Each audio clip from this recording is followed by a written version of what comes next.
लड़की ने अपने फोन से अपनी सबसे अच्छी दोस्त की एक फोटो ली, लेकिन अगले ही पल स्क्रीन पर अचानक फेस रिकग्निशन, चेहरा पहचानने वाला घेरा दिखाई देने लगा। किंगजी ने शाओमेई की ओर देखा, लेकिन उसके आसपास कोई नहीं था। हालांकि जब किंगजी ने फिर से फोन उठाया तो स्क्रीन पर चेहरों को पहचानने वाले घेरे और भी बढ़ गए थे। किंगजी चीख पड़ी, उसका पूरा शरीर डर के मारे सुन्न हो गया और फोन सीधे जमीन पर गिर गया। शाओमेई को लगा कि किंगजी मजाक कर रही है, लेकिन जब उसने पास जाकर देखा तो पाया कि वह जमीन पर बेसुध पड़ी थी। उसकी आंखें पथराई हुई थीं, जैसे उसने अपनी आत्मा खो दी हो। शाओमेई के चिल्लाने पर भी उसने कोई प्रतिक्रिया नहीं दी। सबसे डरावनी बात ये थी कि किंगजी के चेहरे पर एक काला निशान पड़ गया था। शाओमेई घबरा गई और जान बचाने के लिए जोर जोर से चिल्लाने लगी, लेकिन उस वीराने में सुनने वाला कोई नहीं था। वह मदद के लिए कॉल करना चाहती थी, लेकिन उसके फोन में सिग्नल नहीं थे। वे दोनों बस पहाड़ों में ट्रैकिंग के लिए आई थी। ये 3 घंटे का सफर था और उन्होंने कोई तैयारी नहीं की थी। उन्हें अंदाजा नहीं था कि ऐसा कुछ हो जाएगा। कोई चारा न देख शाओमेई को किंगजी को कंधे पर उठाकर बाहर ले जाना पड़ा। उसे ये भी नहीं पता था कि किंगजी को क्या हुआ है या वह कितनी देर और जीवित रहेगी। कुछ घंटों के चलने के बाद अंधेरा होने लगा। आखिरकार उसे पहाड़ों में एक घर दिखा।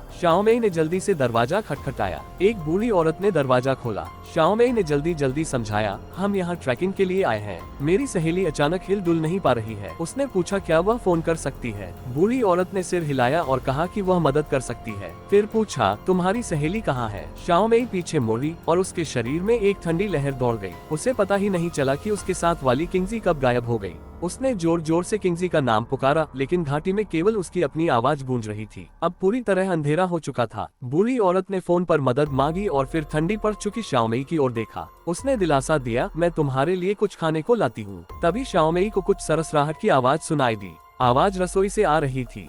उसने धीरे से दरवाजा धकेला। वहाँ कोई नहीं था, बस नल से पानी टपकने की आवाज आ रही थी। तभी उसकी जेब में रखा फोन अचानक बज उठा। ये किंगजी का मैसेज था। शाओमेई की रूह कांप गई, क्योंकि उसे अचानक याद आया कि किंगजी का फोन तो उसके बैग में था। ये मैसेज किसने भेजा? उसने कांपती उंगलियों से मैसेज खोला।